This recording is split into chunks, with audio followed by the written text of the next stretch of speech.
Please watch to the end. Comment and respond to other people's comments. Daniel Cannon, the Indianapolis driver accused of causing a road rage wreck, has been sentenced to 6 years in prison. That crash killed 2 teenagers and seriously injured 3 others. That sentencing ends a 2-year ordeal for the victims who've lived every day waiting for justice. Our Rich Van Wyk shows us tonight how this crime has altered their lives. Survivors hugged and cried. The man who killed 2 people and changed the lives of many others will spend years in prison. We didn't come in here wanting to have him locked up forever, anything bad happened to him. We just wanted justice. Olivia Evans is one of 3 teenagers who barely survived the horrific wreck. 17-year-old Taylor Parsons planned to attend IU. 18-year-old Brandon Gross wanted to be a Marine. Both were killed 2 years ago when their car flipped and rolled out of control on an I-70 ramp.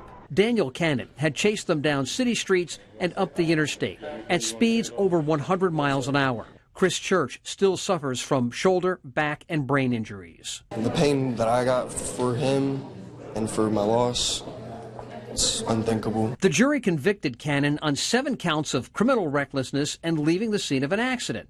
Judge Sheila Carlisle sentenced the man to 6 years in prison. Michael Blackmore has screws in a shoulder and a steel rod in one leg. I'm just happy that it's all over. It's been 2 years, so I wish he would have got longer. Nothing compared to a loss of a loved one. Cannon is a single dad raising 3 small children. He's had previous minor run-ins with the law.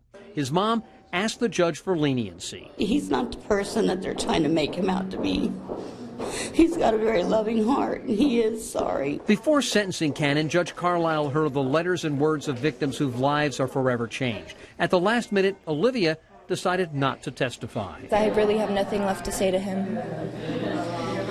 There's nothing I could say to make myself feel better or anyone else. Rich Van Wyk, Channel 13, Eyewitness News. Is this the correct sentence?